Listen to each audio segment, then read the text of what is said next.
इस कहानी की शुरुआत में हमें गवर्नमेंट टीचर को दिखाया जाता है जो बस में ट्रेवल कर रहा है। इसका नाम माहिर है।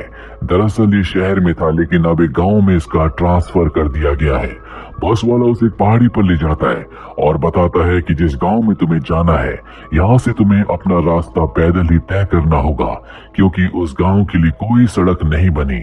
माहिर इसके बाद पैदल ही गांव की तरफ निकल पड़ता है और जब वो गांव में पहुंचता है तो सब गांव वाले उसे देखकर हैरान हो जाते हैं। उस पर गन तान दी जाती है। माहिर उन सबको बताता है कि मैं एक स्कूल टीचर हूँ और सरकार ने मुझे यहाँ पर भेजा है।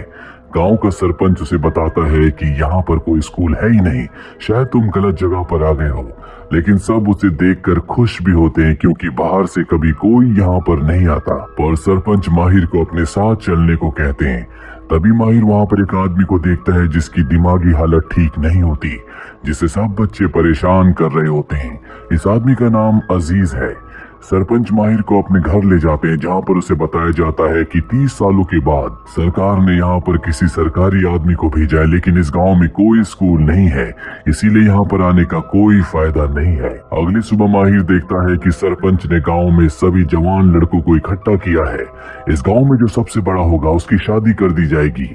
हालांकि अजीज इस गांव में सबसे बड़ा है जो कि सरपंच का ही बेटा है, लेकिन उसकी दिमागी हालत ठीक नहीं है, इसीलिए सरपंच अपने छोटे बेटे की शादी तय कर देता है, जिस लड़की का सभी गांव की औरतें इम्तिहान भी लेती हैं। हालांकि उसके दांत काले होते हैं जो कि अजीज के भाई को बिल्कुल पसंद नहीं होता, लेकिन फिर भी अजीज की माँ उसे अपनी बहू के रूप में स्वीकार कर लेती है। शादी की पहली रात को जब अजीज का भाई उसके दांत देखता है तो काले दांत देखकर वो बेहोश हो जाता है। वहीं दूसरी तरफ माहिर को दिखाया जाता है जो किसी से कोई बात नहीं करता क्योंकि उसकी बातें कोई समझ नहीं पाता। सरपंच माहिर को बताता है कि जब भी वो किसी को गांव से बाहर जाते हुए देखता है तो वो उसके पीछे जाने लगता है। ये बहुत ही शरीफ है। अब यहाँ पर माहिर और सरपंच और कुछ लोग गांव से कोसों दूर पैदल चलकर एक सरकारी ऑफिस में जाते हैं और उनसे डिमांड करते हैं कि हमारे गांव में स्कूल बनाया जाए। पर वहाँ पर जो ऑफिसर होता है वो कहता है कि शहर में मार्शल लॉ लगाया गया है, इसीलिए इस वक्त हम तुम्हारी मदद नहीं कर सकते। सबके सब हताश होकर वापस गाँव में आ जाते हैं। पर अब माहिर तय कर लेता है कि वो गांव वालों की किसी भी तरह से मदद करेगा, पर मदद के लिए जरूरत है पैसों की। इसीलिए अगले दिन वो अपनी पत्नी को कॉल करता है और झूठ कहता है कि मुझे डाकुओं ने पकड़ लिया है, अगर तुम्हें मुझे आजाद करवाना है तो तुम्हें पैसे भेजने होंगे। दरअसल गांव के आसपास बहुत सारे डाकू भी रहते हैं। उसकी पत्नी उसे पैसे भिजवा देती है, जो पैसे लेकर वो सरपंच के पास जाता और कहता है कि इन पैसों से हम स्कूल बनाएंगे, लेकिन मेरी एक शर्त है, स्कूल में गांव की लड़कियां भी पढ़ेंगी। सरपंच उसकी बात मान जाता है और अब ये स्कूल का काम शुरू कर देते हैं जहां पर डाकू भी आते हैं, वो भी इनकी इस काम में मदद करते हैं। जल्दी इनका स्कूल बन जाता है जहां गांव के बच्चे पढ़ना शुरू कर देते हैं। अजीज भी बाहर से गांव के बच्चों को पढ़ते हुए देखता है। माहिर जब उसके पास आने की कोशिश करता है तो वो वहां से चला जाता है, पर हर रात को माहिर के घर के बाहर खड़ा रहता है। एक रात को बारिश हो जाती है। माहिर उसे घर के अंदर आने के लिए कहता है, लेकिन अजीज घर के अंदर नहीं आता। वो बारिश को देखकर चिल्लाना शुरू कर देता है। ऐसा लगता है कि मानो वो ईश्वर से शिकायत कर रहा हो कि ईश्वर ने उसे ऐसा क्यों बनाया। अगली सुबह माहिर जब गांव में जाता है तो वो देखता है कि गांव के बच्चे अजीज को परेशान कर रहे हैं। माहिर उन सबको डांटता है और कहता है कि तुम अजीज को परेशान नहीं करोगे। अजीज को देखकर बहुत अच्छा लगता है क्योंकि पहली बार किसी ने उसकी मदद की है, उसके फेवर में कुछ कहा है। हालांकि वो थैंक्स भी कहना चाहता है लेकिन वो बोल नहीं सकता। अजीज हर रात को माहिर के घर के बाहर खड़ा रहता है लेकिन कभी उसके घर के अंदर नहीं जाता। अजीज के साथ हमेशा उसका एक घोड़ा भी रहता है और एक दिन अजीज का सिर्फ घोड़ा घर आता है, जो देखकर उसकी मॉम डर जाती है क्योंकि हमेशा वो घोड़े के साथ ही घर आया करता था। वो अजीज के सभी भाइयों को बुलाती है और कहती है कि मुझे लगता है कि अजीज को कुछ हो गया। सब अजीज को ढूंढने के लिए जाते हैं लेकिन वो कहीं नहीं मिलता। पर जब वो स्कूल के पास आते हैं तो उन्हें अजीज की आवाज आती है। दरअसल आज पहली बार अजीज क्लासरूम के अंदर गया है। माहिर उसे अंदर लाने में कामयाब हो चुका है। जब सब बच्चे चले जाते हैं तो माहिर उसे पेंसिल पकड़ना सिखाता है। अजीज एक ड्राइंग बनाता है जिसकी माहिर बहुत तारीफ करता है और जिंदगी में पहली बार अजीज के चेहरे पर मुस्कुराहट आ जाती है। ये उसकी जिंदगी का सबसे खुशनुमा लम्हा है। पहली बार उसके रिश्तेदारों ने, उसके भाइयों ने उसे हंसते हुए देखा है, जिस बात से अजीज के पिता यानी कि गांव के सरपंच भी बहुत खुश हो जाते हैं और वो माहिर को शुक्रिया कहते हैं। और अब अजीज हमेशा माहिर के साथ रहता है। कई महीने बीत जाते हैं और सर्दियों का मौसम आता है जिसमें पूरा का पूरा गांव बर्फ से ढक जाता है। एक दिन माहिर सभी बच्चों से उनके पिता का नाम पूछता है, लेकिन जब अजीज की बारी आती है तो कोशिश करता है क्योंकि वो बोल नहीं पाता और बहुत मुश्किल से कुछ शब्दों में वो पहली बार अपने पिता का नाम लेता है, जो देखकर सुनकर सब बच्चे उसके लिए तालियां बजाते हैं। अब एक दिन गांव में बर्फ की चट्टानों से एक आदमी घोड़े से गांव की तरफ आता है। दरअसल ये अजीज का सबसे बड़ा भाई है। ये एक डाकू है। अजीज के पिता यानी कि गांव के सरपंच और गांव के लोग अजीज के बड़े भाई को बताते हैं कि गांव में स्कूल बन चुका है, गांव के हालात ठीक हो रहे हैं, साथ ही तुम्हारा छोटा भाई भी ठीक हो रहा है। अब तुम्हें डाकू की जिंदगी नहीं जीनी चाहिए, तुम्हें पुलिस के सामने सरेंडर कर देना चाहिए ताकि तुम भी एक अच्छी जिंदगी जी सको। वो पूरी रात सोचता है और अगली सुबह सरेंडर कर देता है।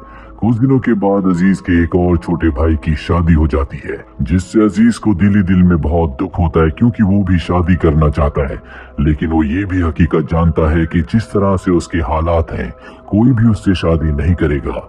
अगले दिन दिखाया जाता है कि सरपंच कोर्ट में जाता है जहां पर उसके बड़े बेटे को 4 साल की सजा सुनाई जाती है। जब वो कोर्ट से बाहर आता है तो वहां पर पड़ोस के गांव का सरपंच होता है जिसे कोई मारना चाहता है। अजीज के पिता यानी कि सरपंच उसकी जान बचा लेते हैं, जिससे पड़ोस के गांव का सरपंच उनसे वादा करता है कि वो अपनी बेटी की शादी उसकी बेटी यानी कि अजीज से करेंगे। दरअसल उन्हें नहीं पता होता कि अजीज फिजिकली चैलेंज्ड है, लेकिन अब उस लड़की के पिता ने अजीज के पिता को अपनी जबान दे दी है, इसीलिए इन दोनों की शादी हो जाती है। लड़की का नाम जोया है जो कि बहुत ही समझदार और सुंदर होती है। जब वो पहली बार अजीज को देखती है तो उसकी आंखों में आंसू आ जाते हैं, पर सब उसे समझाते हैं कि शायद यही तुम्हारी किस्मत है। हालांकि जोया के लिए एक्सेप्ट करना बहुत मुश्किल है, लेकिन जैसे जैसे वो अजीज के साथ रहती है तो समझ जाती है कि वो एक मासूम बच्चे की तरह है, इसीलिए एक माँ की तरह वो उसका ध्यान रखती है। वो उसे नहलाती है, स्कूल भेजती है। गांव में जितने भी लोग होते हैं वो हमेशा जोया को उल्टा सीधा कहते हैं। वो कहते हैं कि तुम अजीज के लिए नहीं बनी, पर जोया उनकी बातों को बहुत सीरियसली नहीं लेती क्योंकि वो जानती है कि अजीज दिल से मासूम है। पर जब लगातार कई दिनों तक गांव वाले उसे एक ही बात बोलते हैं तो जोया परेशान हो जाती है और एक दिन वो तय कर लेती है कि वो अजीज को छोड़कर चली जाएगी। ये बात अजीज को पता चल जाती है। वो तय करता है कि वो अपनी जिंदगी का खात्मा कर देगा, इसीलिए घोड़े पर बैठकर वो चट्टान के किनारे जाता है। पर इससे पहले कि वो चट्टान से कूदता वहां पर माहिर आ जाता है, जो उसका टीचर होने के साथ साथ उसका सबसे अच्छा दोस्त भी है। वो कहता है कि अगर तुम कूदे तो मैं भी कूद जाऊंगा। उसकी बात सुनकर अजीज पीछे हट जाता है और यहाँ पर माहिर अजीज से वादा करता है कि वो उसे पूरी तरह से ठीक कर देगा। जिसके बाद माहिर अजीज को स्कूल लाता और उसके हाथों से उससे एक लेटर लिखवाता है। अगले दिन वो खुद लेटर सबको पढ़कर सुनाता है। उसमें लिखा होता है कि आप लोगों ने कभी मुझे एक्सेप्ट नहीं किया, इसीलिए मैं इस गांव को छोड़कर जा रहा हूँ, लेकिन मैं एक दिन ठीक होकर वापस आऊंगा। तब तक के लिए मैं अपना घोड़ा यहाँ पर छोड़ रहा हूँ, जो कि मेरा सबसे अच्छा साथी है। देखते ही देखते 4 साल बीत जाते हैं और अब माहिर का इस गांव में रुकने का वक्त खत्म हो चुका है। आज वो इस गांव को छोड़कर जा रहा है। सब गांव वालों की आंखों में आंसू होते हैं क्योंकि माहिर ने उन सब के लिए बहुत कुछ किया है। माहिर कहता है कि मैंने कभी नहीं सोचा था कि यहाँ आने के बाद मेरा एक परिवार बन जाएगा, जो कि आप सब हो। सरपंच कहता है कि तुम्हारे आने से पहले मेरे 6 बेटे थे, लेकिन अब 7 है। माहिर इसके बाद इस गांव से चला जाता है और देखते ही देखते 7 साल बीत जाते हैं। 7 साल के बाद इस गांव में एक कार आती है। जिस कार से माहिर उतरता उसे देखकर सब बहुत खुश हो जाते हैं और कुछ ही देर बाद कार से एक और आदमी उतरता है जिसकी शक्ल अजीज से मिलती है, लेकिन ये अजीज नहीं हो सकता क्योंकि ये पूरी तरह से ठीक है। उसके साथ एक बच्चा भी होता है। तभी यहाँ पर अजीज का घोड़ा आता है जो उसके पास जाकर उसे चूमने लगता है, जो देखकर गांव वाले हैरान हो जाते हैं क्योंकि अब सबको समझ में आ चुका है कि ये अजीज है। अजीज के साथ जोया भी होती है और इनके 2 बच्चे भी हैं। अजीज को देखकर सबकी आंखों में आंसू आ जाते हैं। अजीज की आंखों में भी आंसू होते हैं। अजीज के पिता उससे पूछते हैं, क्या तुमने कोई सर्जरी कराई? तुम ठीक कैसे हो गए? अजीज बताता है कि प्यार में बहुत शक्ति होती है। आज अगर मैं ठीक हो पाया तो इसके पीछे मेरी पत्नी के प्यार की शक्ति है। उसी की बदौलत मैं ठीक हो पाया। अगर मुझे सच्चा प्यार ना मिला होता तो मैं कभी ठीक नहीं हो पाता।